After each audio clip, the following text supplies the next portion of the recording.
Hi guys, it's Sarah and I'm here with my September wrap-up. September was a good month. I ended up reading 10 books. That's pretty good.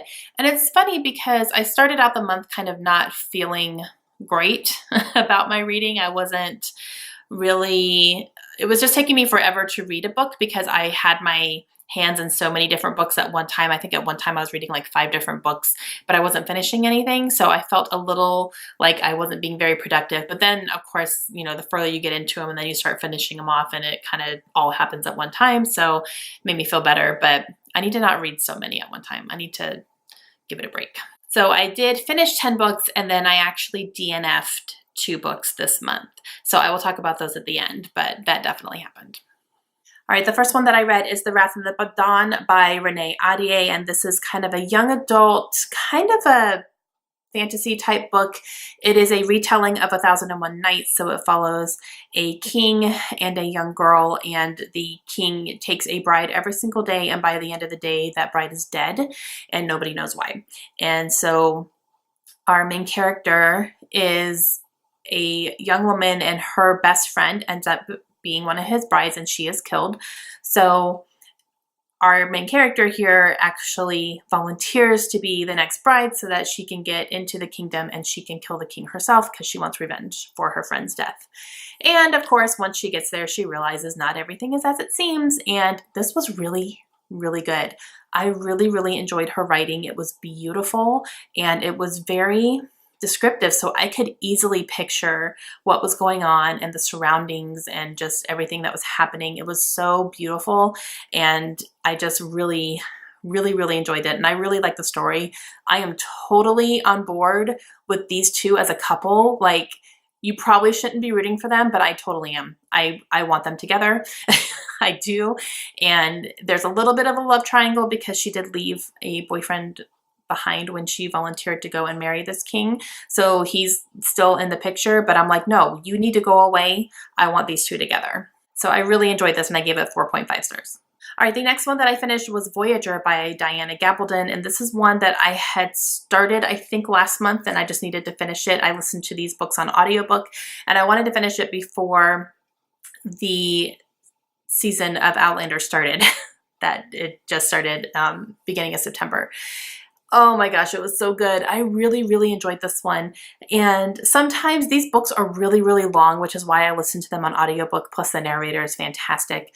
And sometimes they can be a little drug out and just, you know, sometimes I kind of start spacing out a little bit because it's just not, you know, details that are just like, okay. But this one, I was invested the whole time. I really enjoyed it. I like the next installment of where Claire and Jamie are going, and now I get to watch it because it's happening on TV now, and the show follows the books pretty closely. There's not a whole lot that gets changed. Oh, I love them. I love them. 4 stars. This next one is one that I actually did a review on, so I do have a review video for it, so I'll leave it linked down below. And this is a book that I personally requested because, oh my gosh, it's Dave Barry. You got to read Dave Barry, and this is Best Date Ever. And this is, the tagline here is, a Florida man defends his homeland. If you guys don't know already, I am originally from Florida. My husband and I are both from Florida. We don't live there now because we are military, but Florida is, you know, definitely home for us, and we do plan to retire there one day. And so when I saw that this came out, I was like, I have to read this book. And they were sending out review copies because this just came out in paperback recently. So I was so lucky that Putnam decided to let me have a copy of this so I could read it. It's very short, but it is fantastic. I really liked it. And it just talks about, you know, he goes on this little bit of a road trip kind of towards the central and southern Florida parts and goes to kind of some different places and talks about some stigmas that the state of Florida has. And that part is really funny because it's all true. And, you know, why their stigmas are there, and some of it's pretty funny. So if you're from Florida, I 100% recommend this. And I gave this one 4 stars. And the next 2 books that I read are actually books number 1 and number 2 in a series, and they were books that were sent to me for review, so I do have a separate review video for them, so I will leave that down below too. But that is Maestra and Domina. These are both written by L.S. Hilton. These are adult thriller books, and these books I did not love so much. I had a lot of problems with them. I gave them both 2 stars. I liked the idea of them, and I thought that the storyline and the synopsis sounded really intriguing, but when I actually read it, I didn't love the writing, and there were some very, very raunchy sex scenes in these books, which normally wouldn't really bother me, but these were just so over the top and so just kind of overdone that I did not enjoy them. I have nothing against sex scenes. I read sexy time books a lot. I really enjoy them, but these were just like, it was kind of cringy. And I think that they were just kind of in there for shock value, and I didn't really feel like it was necessary. There could have been a more tasteful way to have some good sex scenes in a book, and these just didn't do it for me. So 2 stars for both of these. And the next one is the only 5-star book I read this month, but oh my gosh, you guys. Left Behind by Tim LaHaye and Jerry B. Jenkins. Oh, I can't. When I posted on Instagram that I was reading this, people were like, that is so good. One of my favorite series. It's so good. And I was like, oh, I know. Why did it take me so long to pick this book up?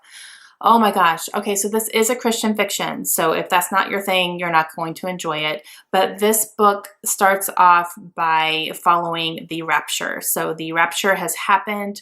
All of God's people have left the earth, and this is following people that are left behind and what the consequences of those are. And it's testing their strength, and it's testing, you know, their faith, and it's making people realize, oh crap.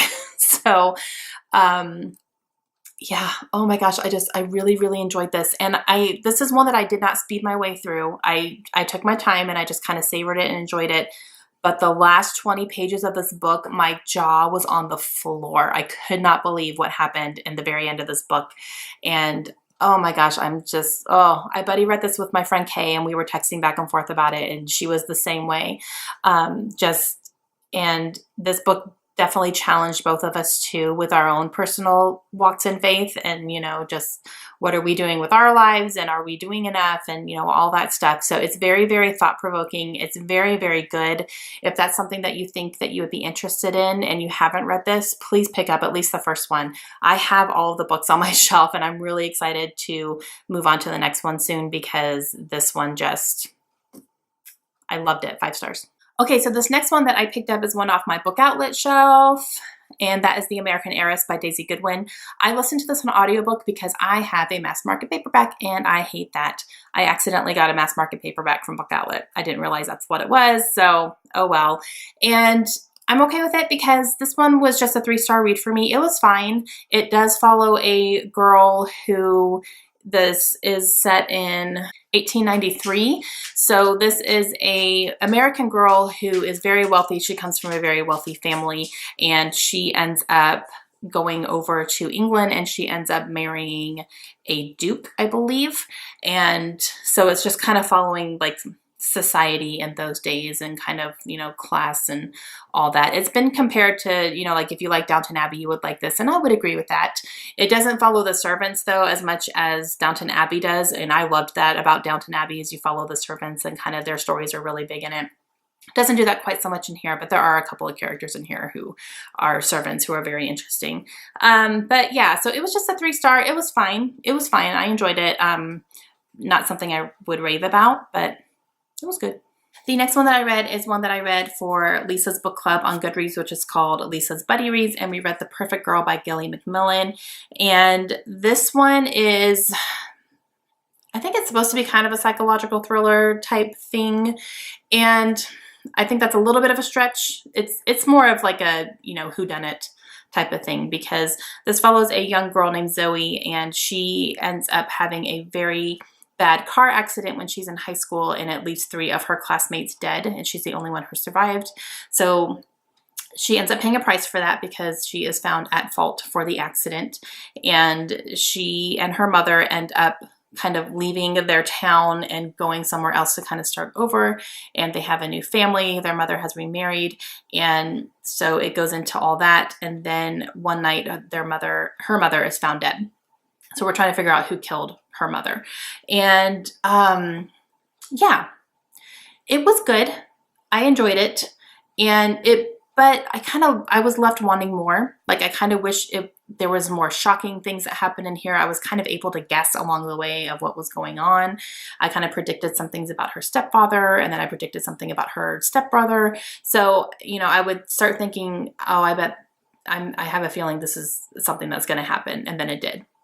So it was a little bit predictable in that point. I don't know. I wanted more. I wanted to be shocked more. I wanted to be, you know, I wanted something that I didn't see coming, and I didn't quite get that. So this one I gave 3.5 stars. The writing in here is really good though. I enjoyed the writing, and I'm still interested in this author. So I'll definitely pick something up from this author again. But yeah, so 3.5 stars. And the next one that I finished is another review book, and I do have a video for that one as well, which I posted yesterday, so I will go ahead and link that down below. But that is Pigeon Blood Red by Ed Duncan, and this one is a self-published book, and it was sent to me by the author. And this one I didn't enjoy quite so much either. I gave this one 2 stars, and this is an adult kind of a thriller book. And it follows a man named Robert and a man named Rico. And Robert is kind of a down on his luck, has a gambling problem. He owes money to a loan shark. Rico is this loan shark's kind of cleaner-upper, I guess you could say. He takes care of problem customers. So Robert ends up getting his hands on a very valuable piece of jewelry that belongs to this loan shark, and goes on the run with it, and Rico follows him to try to get that back. So it's kind of a cat and mouse type thing. And I don't know, I didn't enjoy it all that much. I didn't enjoy the writing. I didn't enjoy the dialogue that happened in here. It seemed like everyone was just trying really hard to be thugs and gangsters, and it didn't really work for me. So yeah, 2 stars. And the last book that I finished, actually like just now, like this morning I finished it, but that's the El Soso genre by Terry Brooks. And I actually listened to this on audiobook. The audiobook for these are really, really good. I enjoy the narrator a whole lot. If I were just reading this, I don't know that I would have been able to make it through it like definitely not fast. It would probably take me a really long time if I were just reading this book instead of listening to it. But this one's pretty long. It's over 500 pages. And my husband actually started watching this show. We were just watching TV one night, and he was like, oh, this looks interesting. And he started it, and I was like, I haven't read the book yet. But we did watch the first 3 episodes, and that really made me realize that I was interested in this whole story and what was going on. So he said, you know, okay, are you interested? And I said, yeah. He's like, okay, read the book. And I was like, okay. So I did. And this was good. I'm not really big into high fantasy yet. I have a lot of high fantasy books that I want to read, and I think this would definitely fall into that category. And so I enjoyed this one. I have heard negative reviews about it, but those reviews have been by people who are really into high fantasy and read a lot of high fantasy. So I think compared to other books, this probably wouldn't compare to them, which I can totally understand. But since I'm not really into the genre yet, I enjoyed it. So I think maybe that it was a good time for me to read it, because if I read some other stuff that is supposed to be so much better and then I read this, I'd probably be disappointed. So I'm going to take that. I'm going to take it. But yeah, I did enjoy this. And I don't, it's kind of hard to explain. This guy's an elf, or he's an half elf, and he goes on this quest with an elven girl to try to save a big tree that's part of the elven world. That's like a big deal in their world, and it's dying. And then there's demons that are trying to come back. They've been banished, but now they're coming back and they're gaining power, and they're trying to keep that from happening. And they can do that by saving this tree. It kind of goes into all that. But yeah, so I gave this one 3.5 stars, just because there were some points in this book where I was kind of zoning out a little bit because I was a little bit bored. And then all of a sudden, like, I would start paying attention again, and then like there's more fighting. I was like, oh, we're fighting again. Okay. So, but overall, I enjoyed it. I thought it was pretty decent, and I really do like the show so far. So my husband and I are going to, now that I finished the book, my husband and I are going to go back and watch the show and finish it up. So yeah. So 3.5 stars. And this one is also part of a series. It's actually number 2 in a series, but I've heard you don't have to read the first one in order to enjoy this one. And I could definitely see that. I still enjoy this one, even though I didn't get the first one. So it's just kind of one of those things. But this does have a lot of books in it, and I'm not going to continue. Like, I'm just going to read this one so I can watch the show and just kind of call it good at that. So I'm not going to continue on with this series. I think it would be a little bit much for me, but yeah. Okay, guys, and now there are 2 books that I DNF'd. One of them is All of Us and Everything, and this is written by Bridget Asher. This is a book that I got from NetGalley. I did get halfway through this book, and I was really bored. Just nothing was happening. It was just this family, and they kept talking about their dad who left. That's about it. Like, literally. I wasn't interested. There was a lot of, it was definitely like a family drama type thing, but I didn't care about the drama. I just thought it was weird, and I just, yeah, I don't know. I tried, but I couldn't do it. And then the next one was Reported Missing by Sarah Ray, and this was for our book club this month. Nope. I got 20% through this book, and literally nothing was happening. Nothing. And this one had promise because I was excited to read it. It was supposed to be about, well, it is, about a young girl who goes missing, a 14-year-old girl goes missing, and at the same time, a man goes missing as well, like on the same day at the same time, and it's following this man's wife, and she's getting really chastised by the public because the public thinks that he ended up taking this girl, and they're calling him a pedophile, and it's all assumptions. No one really knows what happened to anybody. Oh, it was so boring, you guys. It was a struggle to get through the first 20%. And then my best friend was reading it too because she was hosting the book club that month. And if you're the host, you have to read the book because we create quizzes and like it's a ton of fun. But she was like, Sarah, this book sucks. It really sucks. It's really boring. And she's like, I'm skimming. I skimmed like 50 pages and nothing was happening, literally. And like nothing happened throughout the entire book. And then you end up getting towards the end. I'm getting all this secondhand because obviously I didn't read the whole thing. But, you know, you get towards the end and you never really get closure on what happened to the husband. You get closure on what happened to the girl, but with the husband, you don't really know what happened to him. And I was just like, I would be so ticked off if I read an entire book that I was completely bored through because I wanted to see what happened and I didn't even get closure on it. So I DNF that on the suggestion of a lot of other people, and no one who read the book really liked it at all. So, yep, big fat nope on that one. And I'm not even sorry about it. Okay, so that is going to be it for this one. That is my September wrap up. Pretty good. It's a pretty good month. I read some long books. Like, yeah, I'm good with that.